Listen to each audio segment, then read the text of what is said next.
Assalamualaikum. Hai anak-anak semuanya, apa kabar hari ini? Alhamdulillah. Oke, hari ini kita akan belajar mengenai rukun iman. Anak-anak, sebelum memulai pelajaran pada hari ini, alangkah baiknya kita membaca basmalah. Bismillahirrahmanirrahim. Apa sih arti dari rukun iman itu? Rukun artinya dasar atau pokok, sedangkan iman artinya adalah percaya dan yakin dengan sepenuh hati. Jadi, kalau kita gabungkan, rukun iman artinya adalah dasar atau pokok yang harus kita yakini dengan sepenuh hati. Percaya dan yakin bahwa Allah itu ada. Allah adalah Maha Pencipta. Semua yang ada di bumi ini itu adalah ciptaan Allah. Allah yang menciptakan bumi dan alam ini beserta isinya. Rukun iman terbagi menjadi 6 bagian.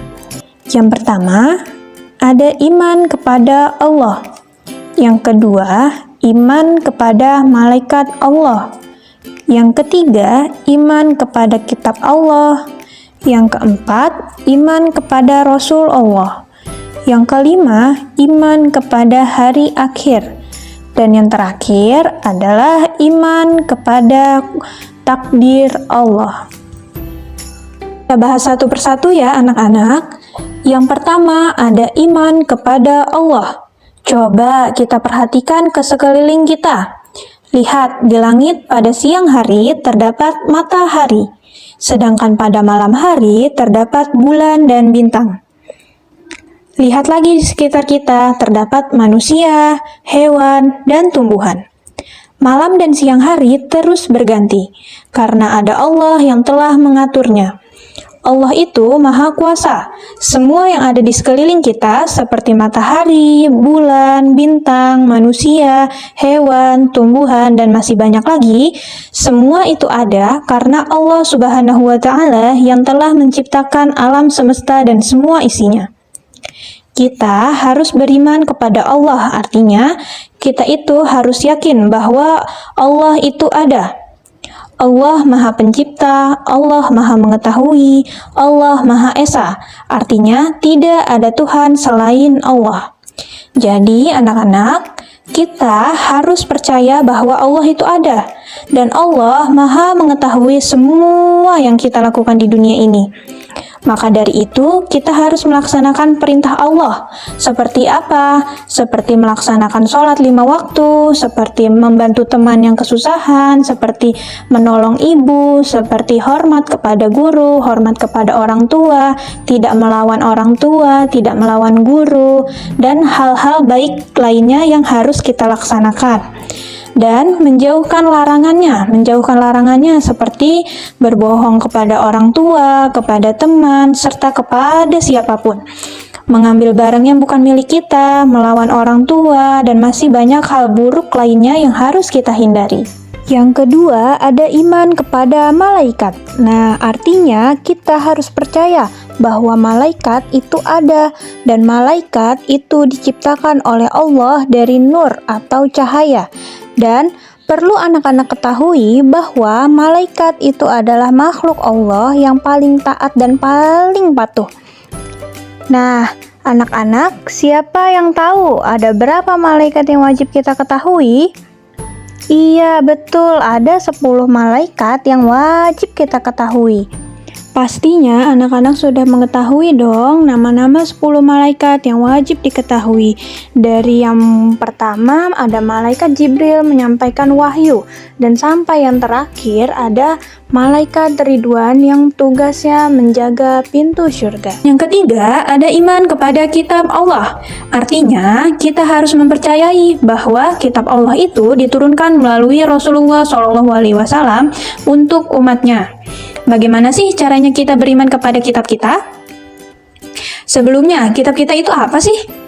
Iya, betul sekali. Kitab kita adalah Al-Quran. Nah, bagaimana caranya kita beriman dengan kitab kita? Caranya adalah dengan mempelajari Al-Quran, kemudian membacanya serta mengamalkan apa perintah dari Al-Quran itu. Kitab bertujuan sebagai pedoman dan petunjuk manusia di dunia. Kitab suci Allah terbagi menjadi 4 bagian. Yang pertama ada kitab Taurat diturunkan kepada Nabi Musa. Yang kedua, kitab Zabur diturunkan kepada Nabi Daud. Yang ketiga, ada kitab Injil diturunkan kepada Nabi Isa. Yang keempat, ada kitab Al-Quran diturunkan kepada Nabi Muhammad SAW. Yang keempat adalah iman kepada Rasul Allah. Rasul itu siapa ya anak-anak?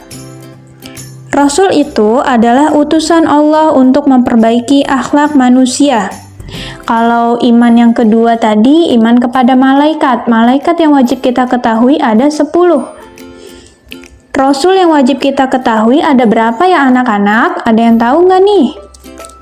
Iya, betul. Ada 25 Rasul yang wajib kita ketahui. Pastinya anak-anak sudah hafal dong nama-nama Rasul yang wajib diketahui. Yang kelima, ada iman kepada hari akhir atau hari kiamat. Di hari itu, dunia seisinya akan hancur. Manusia, hewan, tumbuhan akan meninggal dan mati semua tanpa tersisa satupun. Tetapi, apabila anak-anak nanti amal ibadahnya baik, bagus, insya Allah nanti akan masuk surga. Surga itu apa, Bu? Surga adalah tempat yang penuh kenikmatan dan kebahagiaan bagi orang-orang yang beriman dan bertakwa, dan bagi orang-orang yang mempunyai amal-amal yang baik. Tetapi, kalau amal buruk kita lebih berat daripada amal baik kita, kita akan masuk neraka. Neraka itu apa, Bu? Neraka adalah sebuah tempat di akhirat yang digambarkan sangat menakutkan, mengerikan, panas, dan penuh penderitaan. Neraka adalah tempat siksaan bagi orang-orang yang semasa hidupnya melakukan dosa dan melakukan amal-amal buruk.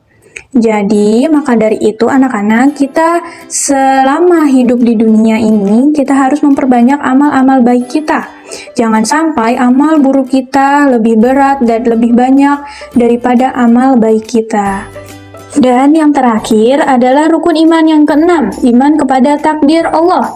Takdir Allah itu ada 2, yaitu qada dan qadar. Apa itu qada dan qadar? Qada adalah ketetapan Allah, sedangkan qadar adalah takdir Allah. Allah menetapkan segala sesuatu kepada makhluknya. Allah juga memberikan takdir kepada semua makhluknya. Allah menetapkan manusia harus bernafas. Ketetapan Allah itu tidak dapat dilanggar. Allah menentukan tumbuhan membutuhkan air. Jika tidak diberi air, tumbuhan akan mati. Itulah contoh dari ketetapan Allah. Sedangkan contoh dari takdir Allah adalah takdir itu ada 2. Ada takdir yang dapat diubah dan ada takdir yang tidak dapat diubah. Contoh dari takdir adalah kita bisa menjadi anak pintar dengan belajar yang giat. Jika kita belajar dengan giat, insya Allah kita akan menjadi anak yang pintar. Namun, jika kita tidak mau belajar dengan giat, akibatnya kita tidak akan menjadi anak yang pintar. Nah, contoh sikap yang menunjukkan keimanan kepada qada dan qadar adalah dengan bekerja sungguh-sungguh, belajar sungguh-sungguh, tidak bermalas-malasan, tidak membuang-buang waktu, rajin berdoa kepada Allah, dan menyerahkan diri sepenuhnya kepada Allah. Karena Allah tidak akan merubah nasib manusia jika manusia itu tidak mau merubah nasibnya sendiri. Jadi, anak-anak, kita harus yakin kepada rukun iman yang telah ditetapkan. Rukun iman ada 6. Yang pertama, iman kepada Allah, iman kepada malaikat, iman kepada kitab Allah, iman kepada Rasul Allah, iman kepada hari akhir, dan juga iman kepada takdir Allah. Baik anak-anak, selesai sudah pembelajaran kita pada kali ini. Mari kita sama-sama mengucapkan hamdalah. Alhamdulillahirabbil alamin. Sekian dari pemaparan Ibu, kurang lebihnya mohon maaf. Sampai ketemu di pembelajaran berikutnya. Wassalamualaikum warahmatullahi wabarakatuh.